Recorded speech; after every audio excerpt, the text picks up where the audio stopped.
தமிழக அரசு நடத்தும் முத்தமிழ் முருகன் மாநாடு குறித்து அரசியல் கட்சி மற்றும் அமைப்புகளைச் சேர்ந்த தலைவர்கள் கூறிய கருத்துக்களை தற்போது பார்க்கலாம்.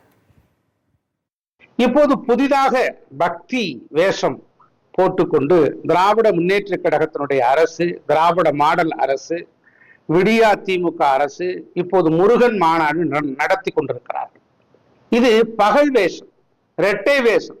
கடவுள் இல்லை என்று ஒரு பக்கம் சொல்லிக் கொண்டிருக்கிறவர்கள் கடவுள் இருப்பதாக சொல்லிக்கொண்டு கடவுள் மீது பக்தியும் பாசமும் பற்றும் கொண்டிருக்கக்கூடிய பக்தர்களுடைய வாக்குகளை கவர்வதற்கான ஒரு மோசடி நாடகமாகத்தான் இதை நாங்கள் பார்க்கிறோம்.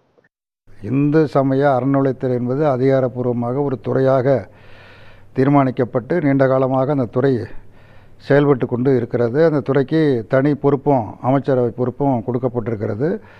அந்த துறையினுடைய பணி இது.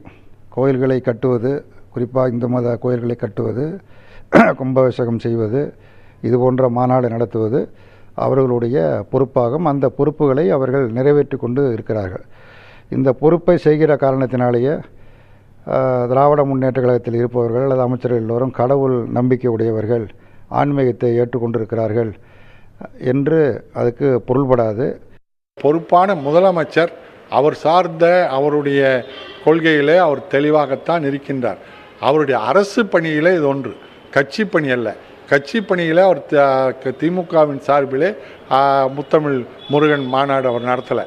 அவர் நடத்துறது தமிழ்நாடு அரசின் அறநிலையத்துறையின் சார்பிலே. இன்னும் சொல்லப்போனால் இதே தமிழிசை சார்ந்த பாரதிய ஜனதா கட்சி இந்து அறநிலையத்துறையே கூடாது என்று சொல்லக்கூடியவர்கள்.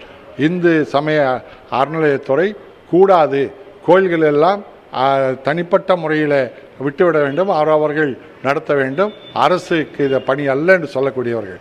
அப்படி சொல்கின்றவர்கள் தான் இன்றைக்கு அரசு செய்யக்கூடிய இதை வரவேற்க தொடங்கியிருக்கின்றார்கள். அதிலும் அவர்கள் முரண்படுகின்றார்கள். அதனால் ஸ்டாலின் அவர்கள் செய்தது அரசு பணியை தவிர அவருடைய தனிப்பட்ட கட்சி பணி அல்ல இன்றைக்கு நடந்த மாநாடு.